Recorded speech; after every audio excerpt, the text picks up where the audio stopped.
Warriors win. That's right, Warriors. Warriors. NBA Finals. That was from First Take last year. But keep that in mind. Or if you're wondering what that noise is in the background, that's the air conditioning because here in Georgia it's hot. But I digress. The Warriors won 104-89. And if I told you that the Warriors would win Game 1 in the NBA Finals and Steph Curry would shoot just 8 points, you'd think I was absolutely nuts. But that's exactly what happened. And Klay Thompson was at 10.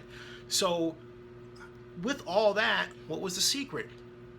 The Warriors got scoring from their entire bench, including Livingston. What if I told you that Livingston was the leading scorer at 20 points? That's exactly what happened. And then Iguodala, Draymond Green, and even, that's right, Barbosa played incredible games. Incredible.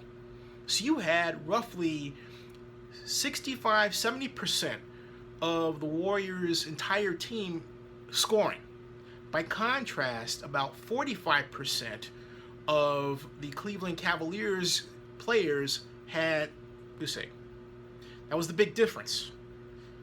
For the Cavs, their scoring was limited to the production of Bron James, Kylie Irving, and Kevin Love, and that was it. Those three players were in high double digits. Trey Thompson was 10, contributed with 10, and after that, goes way down.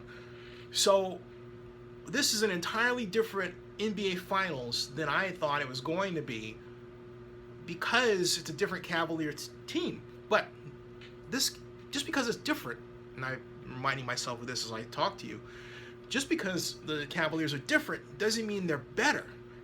This Cavaliers team doesn't match up very well with the Warriors right now, the way they're playing.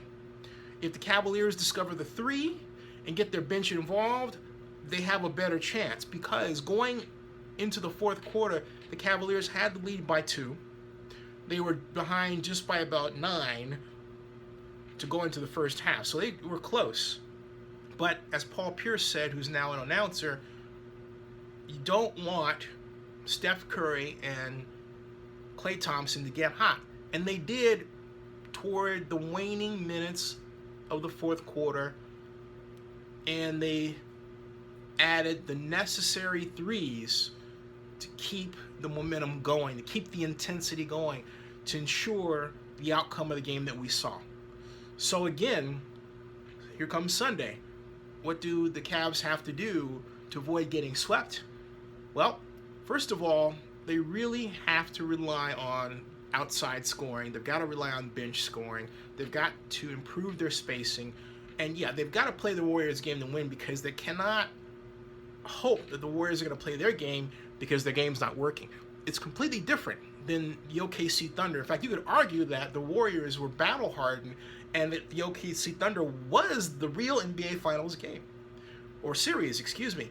Because the OKC Thunder had the right combination of scheme and athletes to handle the Warriors. They had a brilliant game plan. Just absolutely fantastic. By contrast, the Cavaliers, not so much at all. The Cavaliers have to understand spacing, and they have to understand bench scoring, and they have to get their players in position to make their mid-range jumpers. That would be a different game. Let's see what happens.